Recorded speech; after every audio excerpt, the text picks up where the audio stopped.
Mm. So again, good evening, brothers. My name Good is evening. Right Worshipful Antonio Caffey, and I am currently serving as the director of our Department of Masonic Education for our the most virtual Prince Hall Grand Lodge, Ohio. And it's my pleasure to be facilitating this discussion this evening. As always, before we get started, let's all bow our heads for a quick word of prayer.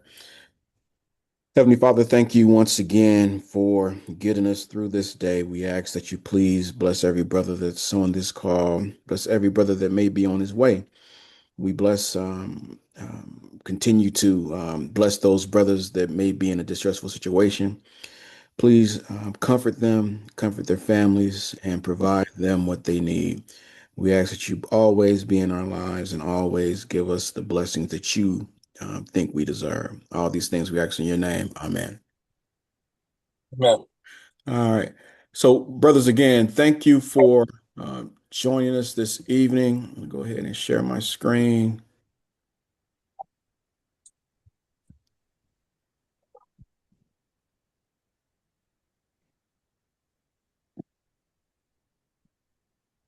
Make sure I'm doing this right. Okay, there we go. All right. Can everyone see my screen? Yes. All right. Good stuff. All right. So, brothers, this evening, we're going to start. This is going to be a series of um, workshops and presentations that we're going to start having throughout our jurisdictions. We actually started this conversation during the last mid-year workshop that we had. Our Grand Master recognizes that, I think everyone recognizes the fact that we need good leaders to lead our lodges. And in order to have good leaders, you need to provide them the tools that are necessary in order to be a good leader. I think too often we just assume that brothers are going to, get this information on their own, which, a lot of times that happens. But we want to really be intentional about setting brothers up to be successful because we understand that, if we give these brothers those tools that, will make them good worshipful masters, and that's going to lead to better lodge operations, and it's going to lead to an overall better experience, both for the craft and the Grand Lodge as a whole. So this is a continuation of the conversation from mid-year workshop, but this isn't the only time that we're going to have these type of conversations. So tonight we're just going to, create a foundation for that's going to set us up to move ahead. I envision, workshops where, we focus in on key areas like, building your trestle board for the year, how to engage, maybe having a panel discussion with some worthy matrons on the best ways to engage your Eastern Star chapter, having a panel discussion of past masters, like we did, I think, several years ago at mid-year. Because again, we just want to get brothers who aspire to one day become worshipful master. We want to set you up to be successful.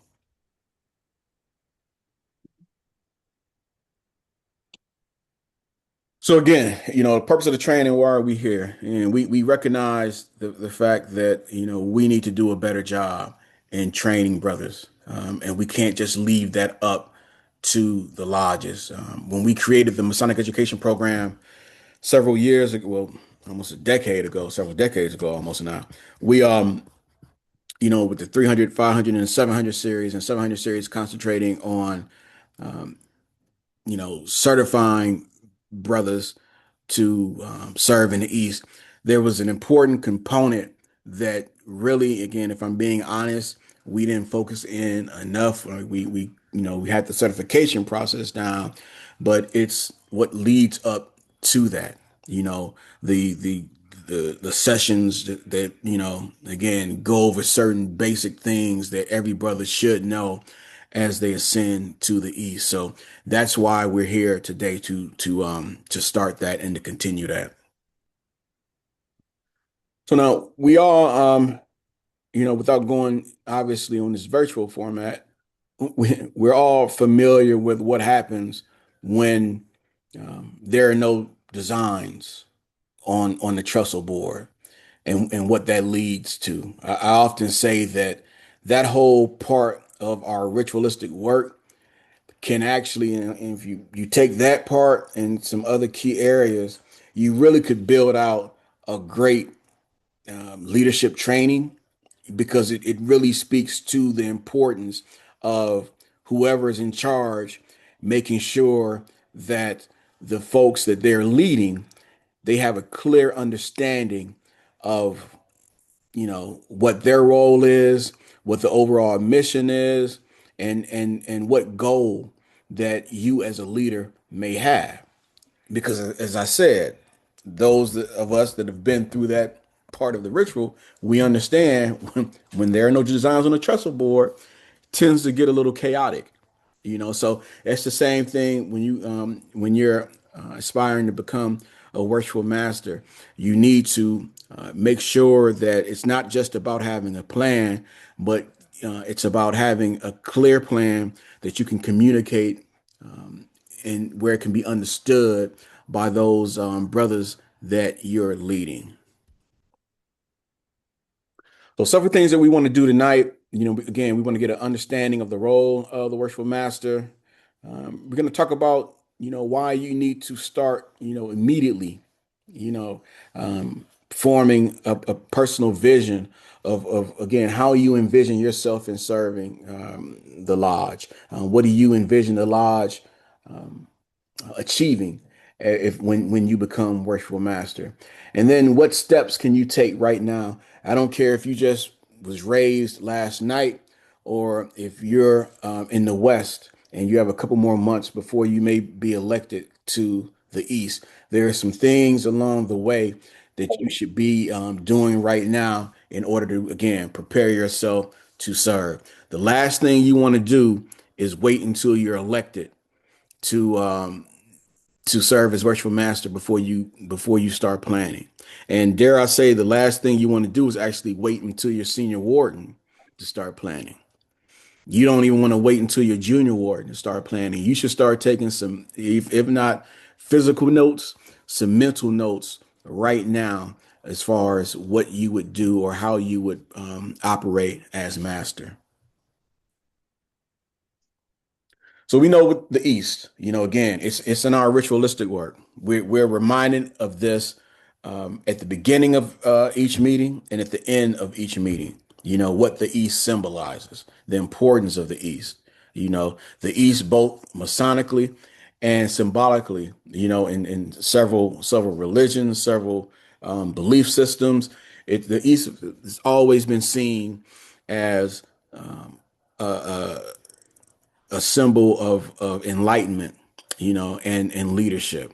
And that's what, as a worshipful master, that's the office that you hold. And it also is a seat of authority. I tell folks, I tell brothers this too. Masonry isn't a democratic organization. It's not, by our code and constitution and by our bylaws, we give the leaders of our organizations an extraordinary amount of power and authority, both on the lodge level and on the Grand Lodge level as well. And if we think about that that person, who was supposed to symbolize King Solomon and how he was wise, that's why it's important for us to make sure that that we're electing the right brother to serve because of that power. So it shouldn't be, and unfortunately, it happens if we're, again, being honest, having a honest conversation amongst brothers. It happens where, sometimes brothers get elected to these positions just because it's their turn. And then we turn around and we wonder why things aren't operating the way that they should, or this brother may not be leading the way that, he really should, because um, it's, again, that understanding of how much power and authority and responsibility that the brother has that's in that position.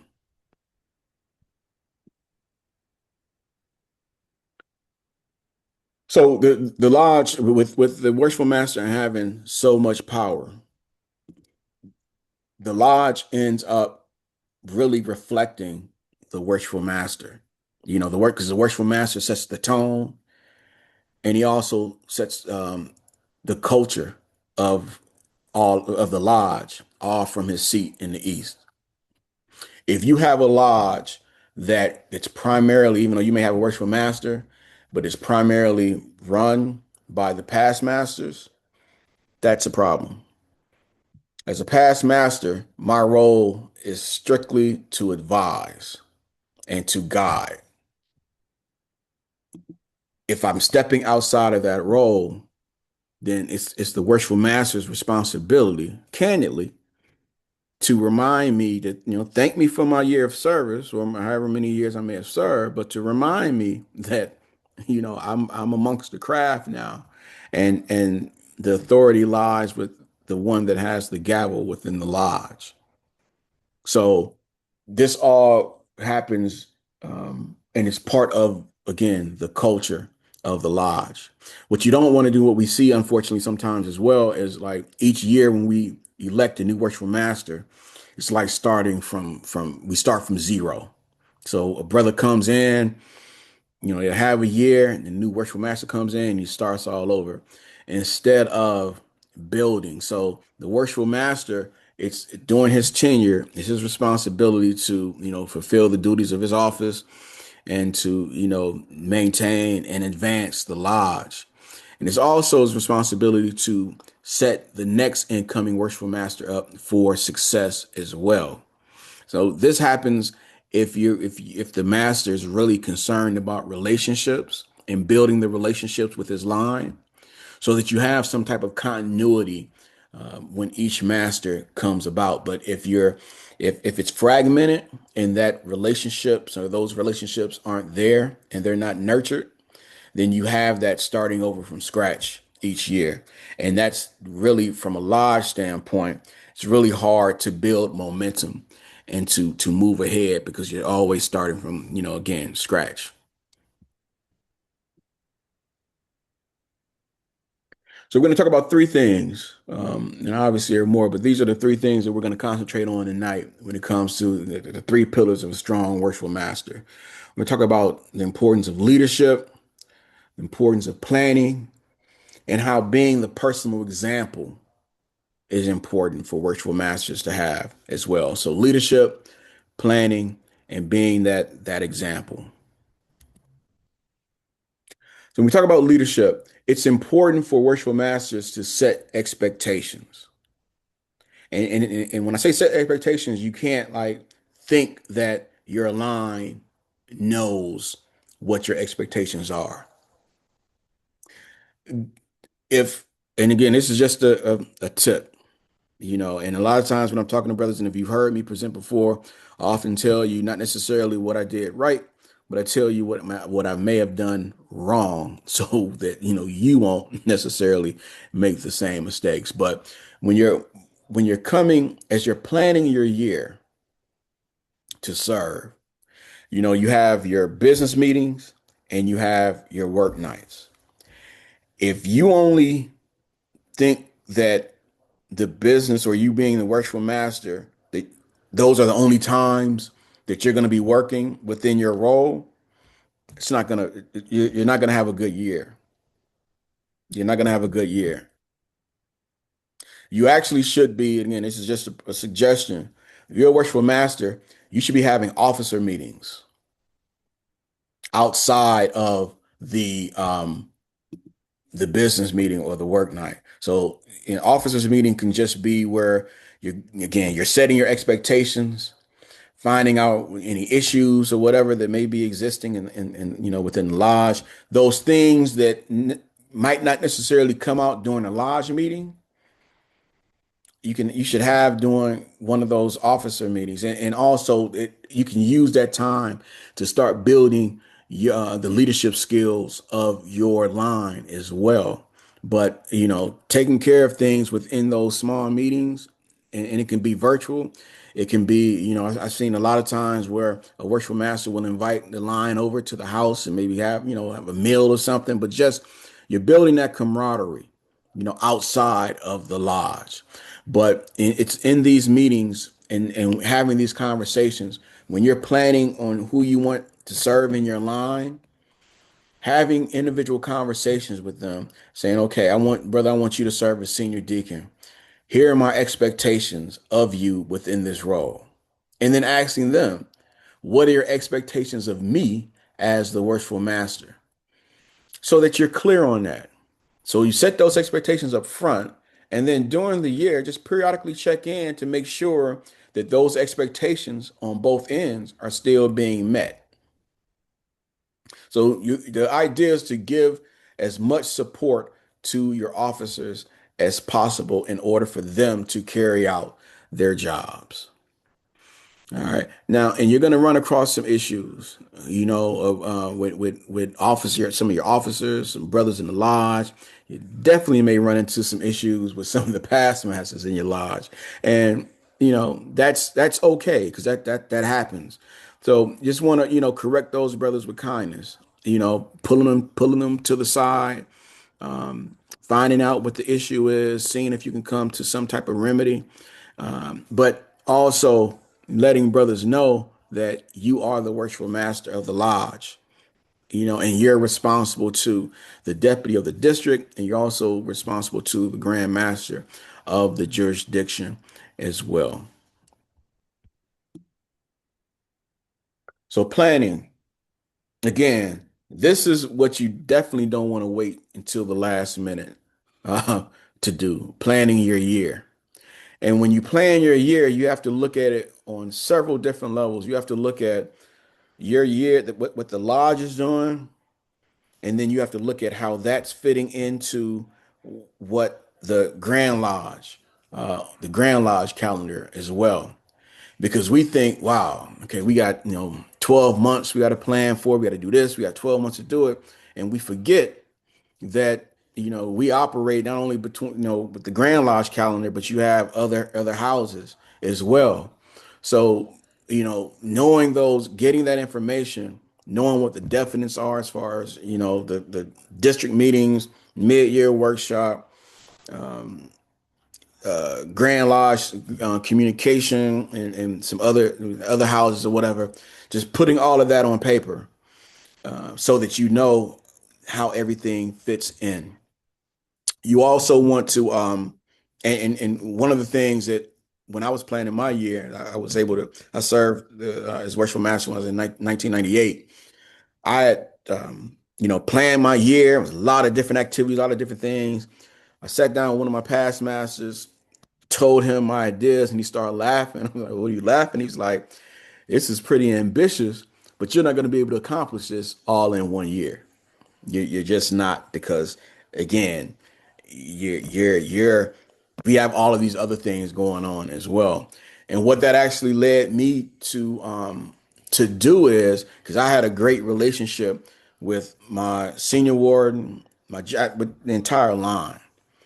So we looked at some things that I wanted to do in my year, and also took into account with some of the other brothers, if they got to the east, what they wanted to do, and we came up with just a strategic plan so that you heard me speak earlier as far as how each master should, one of the goals should be setting the next or incoming worshipful master up for success.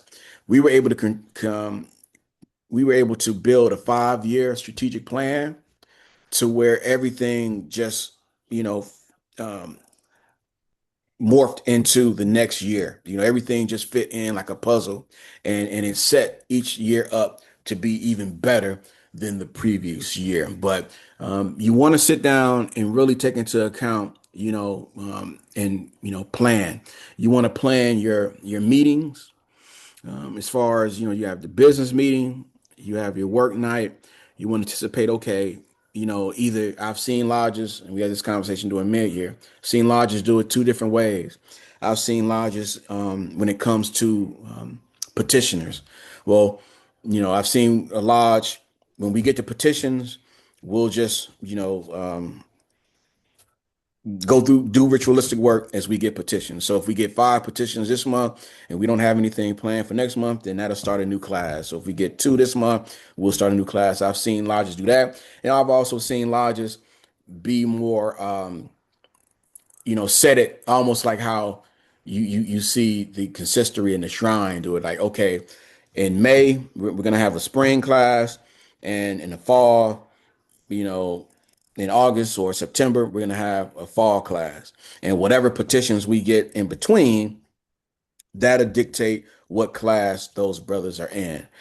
I think doing it that way, it allows you to plan a little better, because you know which months you're going to be doing degree work and what degrees and different things like that. And I also think that I really ask worshipful masters and brothers that are going to be worshipful masters one day, don't if you don't have on work night, if you're not doing ritualistic work, don't look at that as a night where, okay, we just open up, anything for the good of the order and then close. Take that as an opportunity to either practice ritualistic work, or some type of Masonic education. If you can have a brother do a presentation on something, you can get with the coordinator, the Masonic education coordinator for your district. We can help you plan that as well and give you some ideas. But really being intentional about how you're going to, as you're planning your year, how you're going to make sure or ensure that you have some component of Masonic education, both during your work night and your business meetings as well. So again, what's the purpose of what's going to be the purpose of the meetings? All right. And then also, you'll see this on the Grand Lodge level a lot. And then, I've seen individual lodges do this, or worship masters do this too. What's going to be the theme? Have a theme for your year, and everything should build up to that theme. I think that theme helps everyone stay on track, because they have something that they're working towards. But what really just being thoughtful about what your year is going to look like as master, and then start planning that. And personal example, you're the worshipful master of the lodge, or you're going to be the worshipful master of the lodge. And again, this starts well before you get to the east. you know Obviously, you need to be proficient within the ritual if you're the worshipful master of the lodge. Now, if you wait to become proficient in the ritual, when you get in the East, you're going to have a very, very, very difficult time, because that's a lot of information to commit to. So if you're currently in line, or just become proficient in the ritual. And when I say proficient, that doesn't just necessarily mean just delivering it, but knowing the meaning behind what we do and why we doing it. Your attendance, you know, if a brother doesn't, if we haven't seen a brother come around, or he comes around just every now and then he gets into the line, and the attendance may be sparse or whatever, it's going to be hard for you then, when you're master, to demand good attendance from your line officers, or to ask brothers to come out. And brothers remember that too. They don't forget. So your attendance, you need to be present. And then your conduct, you're the worshipful master of the lodge, and you're setting the example, or should be the example for everyone else.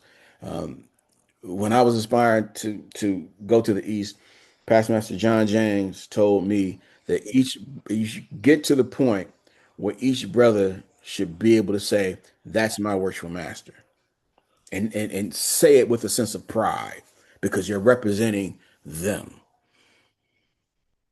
You're representing your lodge. So your conduct, and again, you can't wait for your conduct when you get in the East, all of a sudden change that up. All of these things you should be displaying right now, as you're building up and as you're progressing through the chairs. So thinking ahead, again, you should be thinking right now, what will your year, be known for? At the end of your term, what do you want to have brothers remember your term for? Do you want to be one of those virtual masters that like just, you're just trying to maintain and get through the year so you can get your apron and call yourself a past master? Or do you want to leave? Do you really want to be remembered, and not necessarily remembered from the standpoint like remembering you, but remembering those things that you did for the lodge and how your administration moved the lodge forward? What do you want your year to be known for? And then taking notes, like if you were worshipful master right now, what would you improve? What are some of the things through your observation that I think we can do this better, or we can do that better, you know. And then what do you want to keep? We don't want to start over every year. We want to build. We want each year to build on the previous year. So what things do you think what you improve on as master, and then what should remain? One of the things I tell brothers to do is travel. Get outside of your lodge and go visit other lodges. Go visit other districts. If you're able to visit, go in another jurisdiction and visit some lodges there, just to give you some ideas. And you don't have to bring back everything, but if you may be in another meeting somewhere and be like, what, I like how they do that. I wonder, can we incorporate that into my lodge? So you have to, you're gonna have some ideas, but when you want to get your wheels turning, traveling is the best way to do that. So as I said earlier, it starts now. It doesn't start when you're, the night before your elections, or the night before you're about to, hold your first meetings, worshipful master. Wherever you are, it starts right now. Again, you should be studying your ritual. You need to make sure that you have and you study and you learn the bylaws of your respective lodge. You need to understand and our Grand Lodge Code and Constitution, and what governs us. Because as the worshipful master, besides being in charge of the lodge, him along with the principal officers also represent the lodge during grand communication. So in order to represent the lodge properly, you need to understand the rules that governs the Grand Lodge as well. The worshipful master, senior and junior wardens are, by our code and constitution, members of the Grand Lodge, and they have a vote within that body. So you need to understand again how that body is governed, and you will find that within the code and constitution, along with the protocol and manual and every book that governs the craft. You need to start studying those right now, and you need to understand how your lodge operates. You know, so this is a section called Labors on the Ashlar. So personal vision, and these are just questions that you can write them down, and really questions that you should contemplate on, and actually, write down what your answer would be. Again, what kind of worshipful master do I want to be? What's going to be your leadership style? Are you going to be one of those, just, you know, um, leading from the front, being a servant leader, being the example? What's your leadership style? You may in your professional life, you may be in management, or this may be, and we see this a lot. Some brothers, this is actually the first time that they've actually had some type of management position. So you need to, again, what how are you going to lead? What are you going to do? Are you going to lead, make everyone have a leadership style and make everyone conform to that leadership style? Or are you going to recognize that you may be leading 20 or 30 folks, or how many people, and you may have to lead them 20 or 30 different ways because to get the best out of them? But again, write it down, and then really think about what kind of worshipful master do you want to be. We talked about this earlier. If I were master today, what would I do differently? In order for you to answer that, you have to observe what's going on. And this doesn't, and you asking yourself this question doesn't necessarily mean that like what's going on today may not be good, but you're a different person and you may want to do things differently. So again, if you were master right now, what would you do differently?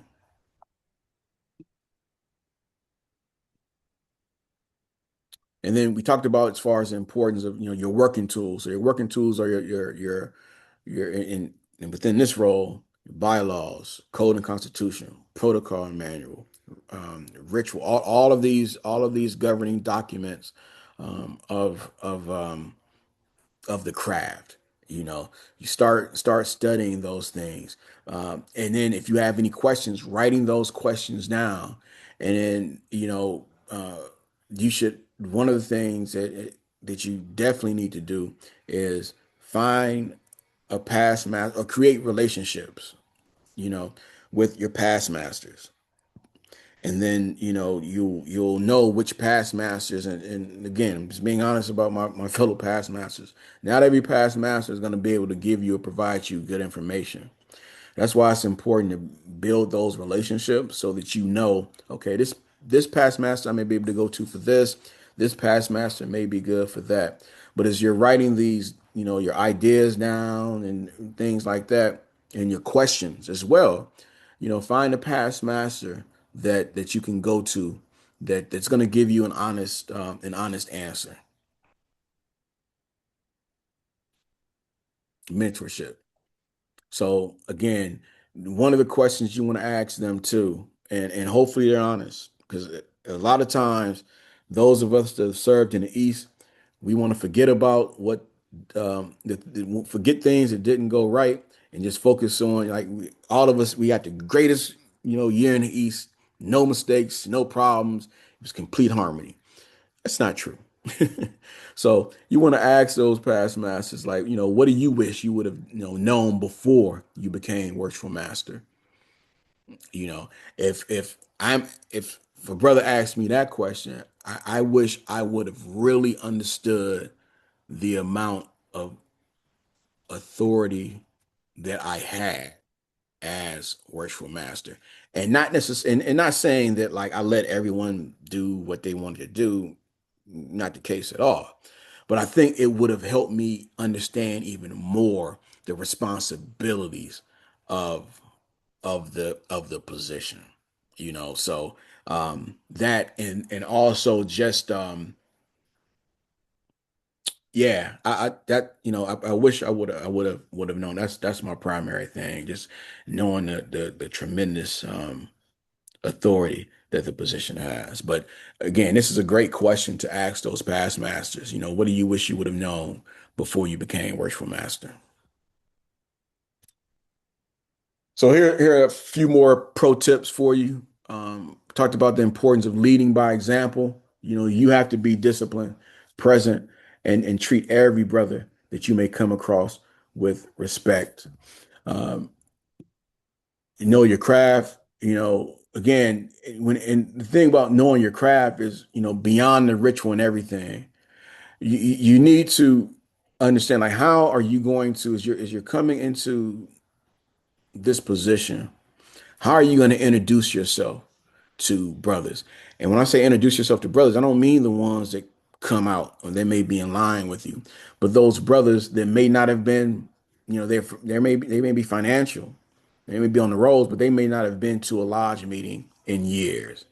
It's your responsibility to develop some type of mechanism to introduce yourself to them as well. It could be a simple phone call where you're not asking them to pay no dues. You're not trying to sell any tickets or nothing. You're just introducing yourself as the new worshipful master, you know. And even beyond that, even if you're the junior warden, the senior warden, starting it then so that as you're before you get to the East, brothers know who you are. And that could build up some type of excitement. They may want to, like, yeah, I've been talking to this brother the last couple of years. I want to come out and support him. So, you have to know your craft. And I always urge brothers to do this too. And the secretaries would be or should be at least, the primary keepers of this knowledge. Find out those brothers that may be, they just can't get out because of either age, ailment, or whatever, and set up some visits to go see that brothers, to go see those brothers. Those they will welcome you, obviously calling and making sure that it's okay. But now that's, I always say that's one of the highlights of my year when I served in the East. We really, for those, I talked earlier about those nights where we may not have had degree work. We actually did open up and open up, and we quickly closed, because what we did was we went out and we visited a couple of brothers during that, during those evenings, or if Saturday mornings, we would go visit brothers as well, just to sit down, talk with them. Sometimes, and you need to understand this, and I often say this too, if the lodge hasn't been in contact with the brother for some time, and now you come up and say, "Hey, brother, I want to come visit you." That brother may keep you there for a couple of hours because they're happy to see the brothers. But as a master, it's important for you to, again, know your craft, and for your craft to see you, to check in on your brothers, because we will, most of us, one day be in that position where we hope brothers from the lodge come and visit us. All right. Build your team. You know, so at the same time that you're preparing yourself to serve in the East, you want to observe those around you too, because those more than likely may comprise your line. So you want to make sure that, they're doing what they need to do and that they're capable as well, because it's going to come to a point, and we have a progressive line primarily in the lodge. But I tell brothers this as well, that it should never be expected that I'm going to move up automatically to the next chair. That office should be earned. Each office should be constantly earned each year, from the principal officers all the way down to the Tyler. So it's your job to make sure that you're observing those brothers and see who's going to be a good fit where, because if and when you get elected, it's going to be incumbent upon you to put the right brother in the right role. All right, we talked about the importance of understanding the lodge bylaws and meetings and the finances. You want to start forming a relationship right now with the secretary and treasurer, so you can truly understand what their jobs are. you know. Um, and oftentimes those jobs are manned by past masters who've been in those chairs or those offices for years, and they've got it. Everything is good. So, a lot of times we'll think, okay, I don't need to know anything about that. I'll concentrate on this. As a master, you know, you still need to be aware of the secretary and the treasurer's role, what their job is, and make sure that they're doing their job as well. Because if anything happens and the secretary does something wrong or the treasurer does something wrong, guess who the deputy or the grand master is going to call? They're not going to call the secretary and the treasurer. They're going to call you. So you need to be aware of what that particular office does, and the inner workings of it as well. Um, we talked about the importance of making education a priority when you're planning your year.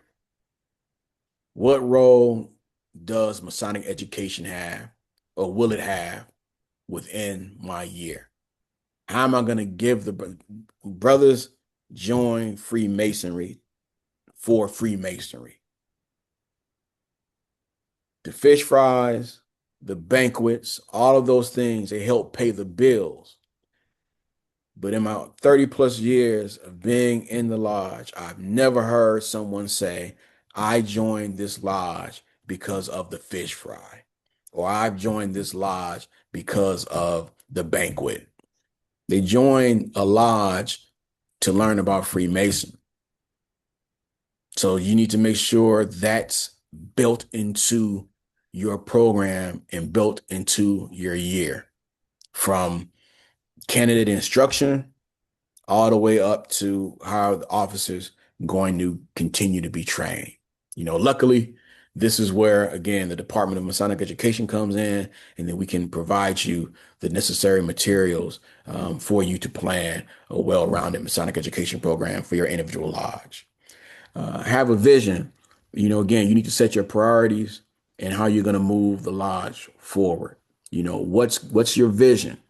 How are you going to lead? Again, we talked about the importance of having a theme for the year, but what do you want the brothers, what experience do you want the brothers to have as they go through the year as you with you as their worshipful master? And then it's a time commitment. I often say if you're doing it right, it's like having another 40-hour a week job, because it's not just about being a worshipful master on those 2 nights of the month. You're the worshipful master 24/7. And again, we need to treat that as such. So you want to commit your time to being master. All right, brother. So again, we want to do a couple more things. I'm gonna and thank you all for joining us. What I want to do is before we go into questions, I want to ask brothers if you can, because the department we're always trying to improve how we do things. I just put a survey in the chat. If you click on that link, it'll take you to the survey. We're interested in not only how this session went, but also future sessions and different topics that you may be interested in doing or having as well. But at this time, I'll open it up for any questions or anything, any discussion topics that brothers may have on what we talked about this evening.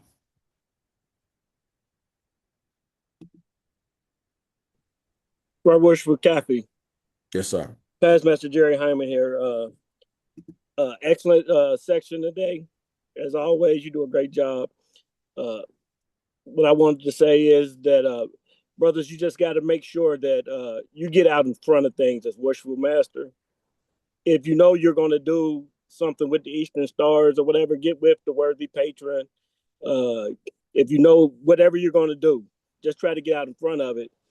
And that way, when you present it to your lodge, you already know any distractions or anything along that line, any roadblocks that you could have or whatever. We have past Master Morani in our lodge. Anytime I had to deal with the Eastern Stars or anything, anytime I wanted to go do anything with them, we did a Eastern Star registration drive, tried to get more brothers to be part of the Eastern Stars one year. And I made sure that before I presented it to the lodge, I made sure that I presented it to him. You know what I mean? That way I could iron out any differences even before I put it in front of the brothers. That way, when I went to the lodge, had the lodge meetings, I didn't even have to. I knew it wasn't going to be a lot of questions. I knew it wasn't going to be any distractions or anything like that. People weren't going to be like, "We shouldn't do that" or whatever. Blah blah blah. Then I knew I had a strong past master there that was going to be like, "Yeah, let's do this." So just get out in front of everything. You made a statement as far as getting with the past masters and seeking leadership. It might not be the same past master.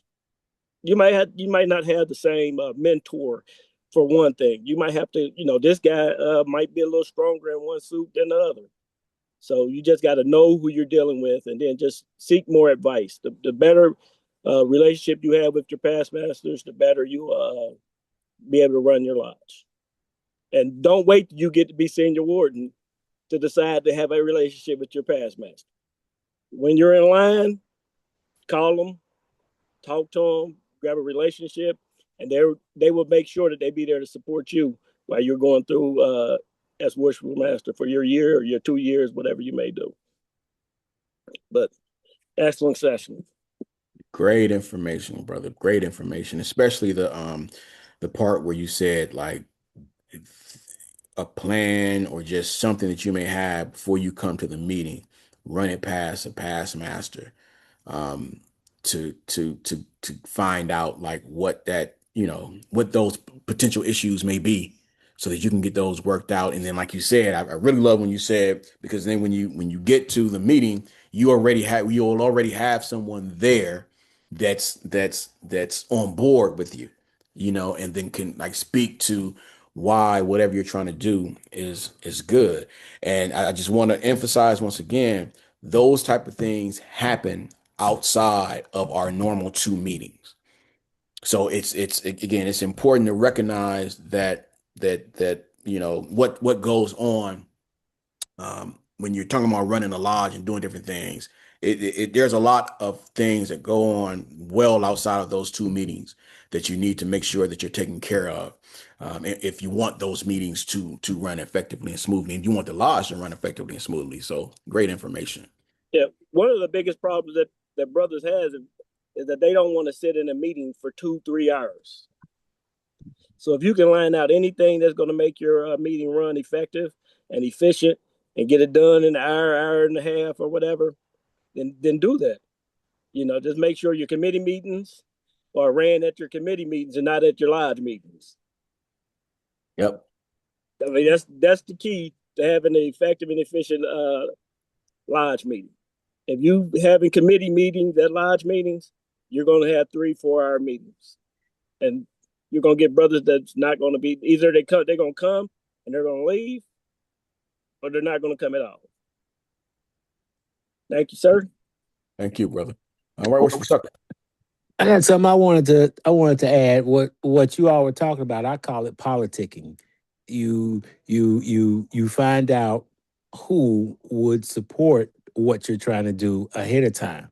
And you do that by having the relationship so that you can call these people because you've talked to them before and it's not foreign and brand new. And it's the first time you called them since you've been in the lodge because you just didn't know how to talk to this guy. Talk to him anyway. And so now I know he would support this thing that I want to do. And he would be vocal about it. Or I'll ask him, would you be vocal about it? Sometimes you got to ask somebody, would you make the motion? Hey, you, would you second the motion? So at least we can get the conversation started about this thing. The brother still may say no once we talked about it and we vote on it, but at least you got it on the floor. But that's not what I wanted to talk about. What I want to talk about is how to deal, or I want some tips on how would you deal with the past masters if you have a lodge where they have a lot of control and you're going to be a new worshipful master and what to do. What could you do? Yeah, no, that's a great question, that I think a lot of brothers struggle with sometimes. And I don't think it can be one brother that handles that, that situation. What I found too is sometimes there are past masters within the group that understand that the past masters are willing too much power. And if you can identify who that past master is and work with them to peel some of that back, I think is one thing you can do. Think also that you can have a conversation with your senior, if your senior and junior wardens aren't past masters, having conversations with them and letting finding out if they feel the same way, which a lot of times they do, if they feel the same way, because now you're building that it's not just you, it's a group. And then having the and saying and asking the past masters like, hey, can we have a meeting with you all, because we just want to make sure that we understand some things and make sure that we're all on the same page and lay that out is one of the things. And I'm always like real honest when it comes to this topic of past masters and having too much power in a lodge. And it's interesting because as a young brother coming into the lodge, I saw the power and authority that the past masters had and older brothers had in my lodge. And I remember saying, like, man, when I become a past master, when I get some years in the lodge, I'm not gonna be like that. And guess what? Somehow, some way, if I'm being honest, there are times when I'm that grumpy old ass past master, and I tell other brothers that like either served after me as past master. I'm like, no, let's be honest. Like we're the same problems that we may have had with some of our past masters. We have to constantly check ourselves to make sure that we're not becoming that. And I think it stems from a couple places. One, the primary place is like we care so much about the lodge that we want to make sure that it's in good hands. But we also have to understand that just because this worshipful master isn't doing it the way that I did it, that doesn't necessarily mean they're doing it wrong. But I think it didn't get like that overnight, and to have that expectation that one conversation is going to change that, I don't think that's going to work either. But I think it goes back to what's been said already as far as forming those relationships before you get to the east. So that Also, pass. And I don't mean to cut you off. This is past Master James C. Miller, Master of William T. Boyd, Lodge number 79 in the great year 2024. I just wanted to piggyback on a couple things that I have heard and I liked.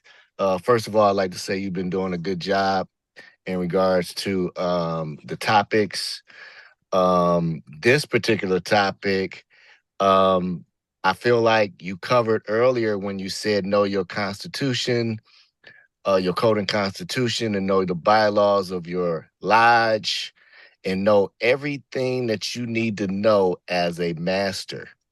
Read books on um, what a master, what exactly your power enables you to do. Know how much power you have. People respect you if you hold your own. If you're going to bend to the first past master that come and tell you what to do, then no one's going to respect you. You have to run your lodge and understand it's your lodge as a master. So that's all I have to contribute to that. And in regards to mentorship, don't just look to your lodge for past masters to lean on. There's past masters in other lodges that hold a lot of value as well. So there's value in the individuals. I had a past master who was good at the code and constitution. I had a past master who was in the grand treasurer's on the grand treasurer's desk for a while, assistant. So I would go to him for things in regards to knowing all the forms that the lodge has to have done. Know all your grand lodge paperwork. Um, there's a lot, just study and prepare. Have a notebook. As a junior warden, you should have a notebook every meeting, writing down, taking notes. Oh, I like that. Oh, yeah, okay, yeah, okay. Taking notes on what you like, what you don't like. That starts as a junior warden because as a deacon, you're moving around. But as a junior warden, you could sit there and you could take notes. But that's all I have. Thank you. Thank you, good brother. Right, what's your Tucker? Got your hand up. Oh, thank you, Right Wishful Kathy. The only piece of advice that I would give to brothers that are ascending the seats and looking to ascend to the east is to have fun, is to learn as much as you can. You're not going to learn everything in each and every seat, but you're going to take bits and pieces and nuggets from each one of the stations and offices that you ascend to and pass before you come to the east as well. Have fun. Just don't try to get to the east to earn the title of a past master, because lots of people will run to the east to try to earn the title of past master and totally miss what their administration is about for 1 or 2 year period of time itself. So as you're coming up and as you are ascending and looking to become worshipful masters, have a plan. But the biggest plan you should need to have is to have fun, have an open mind, listen, be willing to speak with past masters from other lodges and forge a relationship with the worshipful masters that you currently are in line with as well. Not just in your district, but across the state of Ohio, because you can bounce ideas off of each other and it will make your year stronger or 2 years stronger, and it will make your counterparts' time in the East strong as well. So this has been a great session so far. So I wish all you brothers luck that are looking to ascend to the East, and those brothers that are looking to go back into the East as well, because you come back around the second time, you're going to do some things different than what you did the first time around as well. Thank you. Thank you, Right Worshipful Tucker. Great information. And I want to piggyback on something that Pastor Miller said too earlier when he's talking about taking notes as junior warden. One of the things I did was I kept a diary when I served in the East, that where I just jotted down information on how the meeting went, how many brothers were present, what the vibe was during the meeting, just interesting information that and I don't know why I did it, because it wasn't necessarily anything that I could use like during that time. It was just my thoughts. But you're talking about something that I love looking back at every now and then now and laughing at and reminiscing about. It's just it really I pull it out like once a year to just look at. And it's hilarious, but it really puts me in that mindset. And it's just something like good for brothers, I think, to do to really get that snapshot, because it's an important position. It's an important position that has a lot of power, a lot of responsibility, and it's something that your lodge saw fit to elect you to do. So capturing as much as possible. Don't get me wrong, I love pictures, I love taking pictures, but sometimes pictures, you can remember, okay, this is what's going on here. But I wrote some things down, and I'm able to, as long as the good Lord still has me in my right mind, able to go back and look at those things that I find interesting. So other questions that brothers may have, comments. I have something. Just real quick. Everybody is not gonna rock with you. They Mhm. are not. And you still gonna have to persevere and drive on and get the job done. Have fun, like you said, because that is super, super important. You're gonna make mistakes and it's okay. It's gonna be all right. Don't keep doing the same thing over and over again. But everybody will not rock with you, and you'll either feel it or it'll happen. Everybody won't come to meetings because everybody don't come to meetings now. Don't take it personal. You're gonna be okay. Just got a question that's kind of totally off. From the senior deacon training, I wanted to ask, are these I don't know what you want to call them, group proficiencies banned, or are they okay? Group.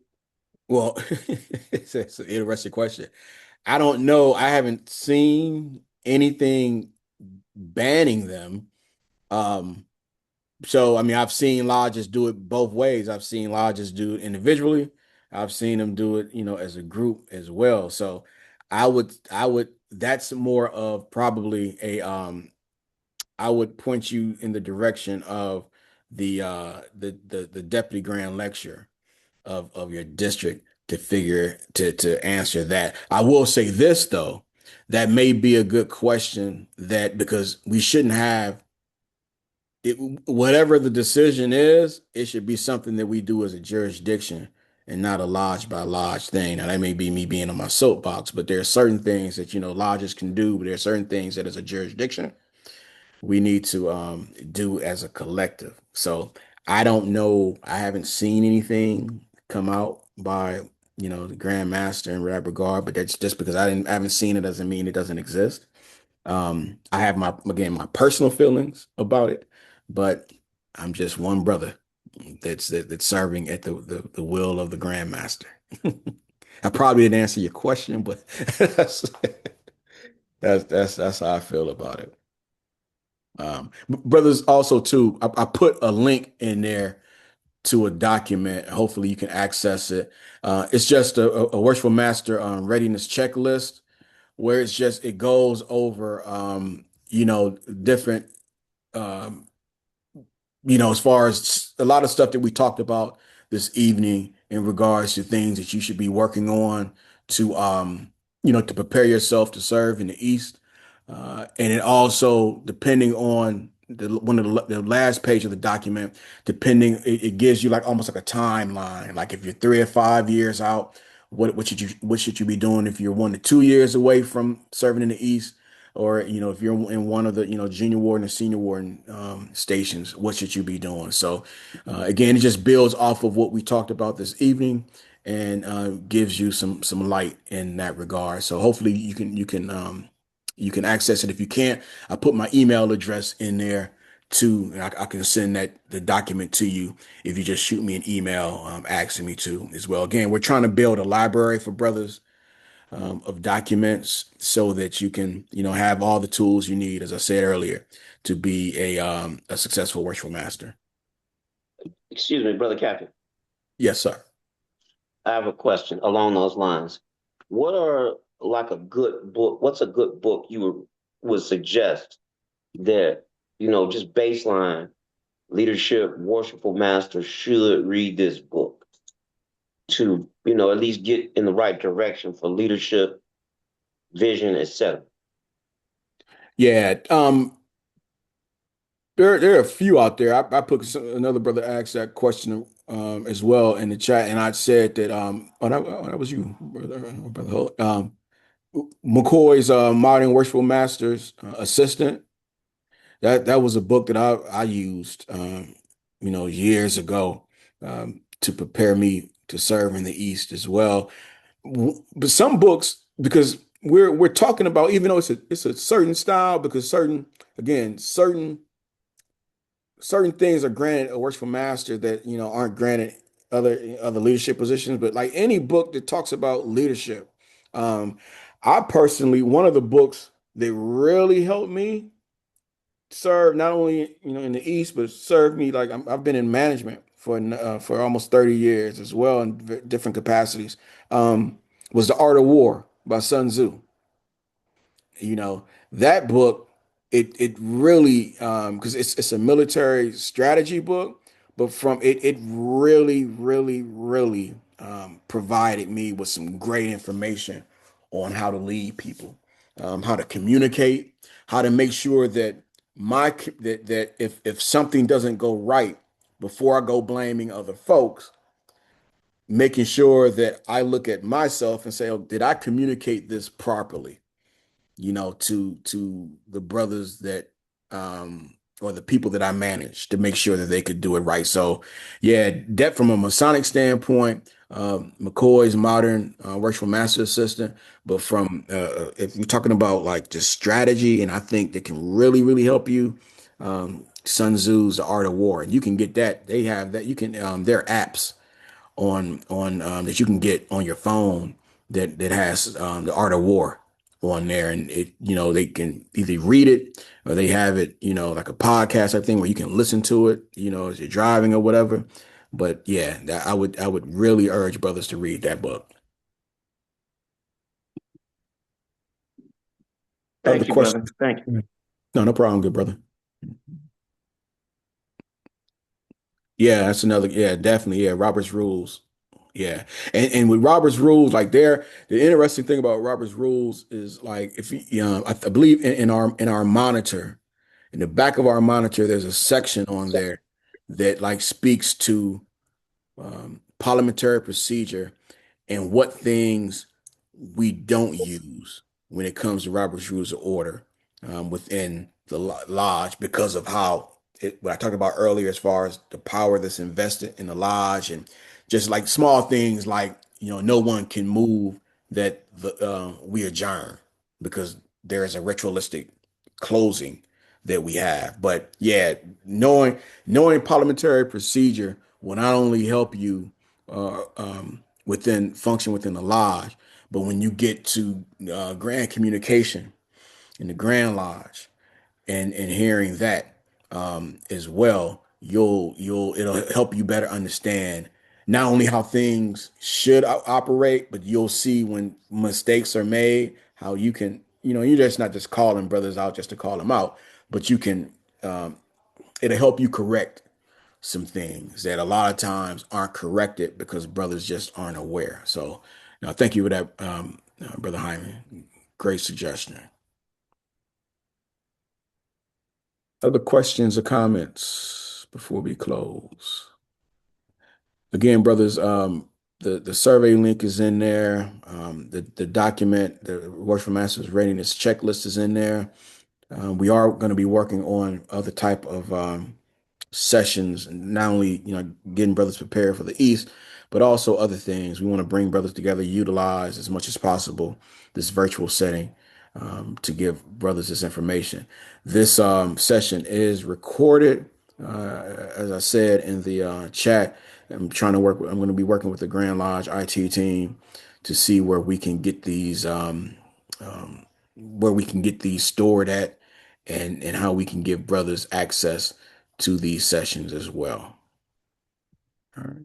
Anything else before we close for the evening? All right. Again, brothers, thank you. Thank you for joining us this evening. It's been great.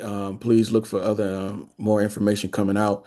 Spread the word. This is something we want to get as many brothers on as possible so that they can we can just keep elevating ourselves. Can I have a volunteer? Can I have somebody lead us out in prayer, please? If you don't mind. I can do it. Oh, thank you, good brother.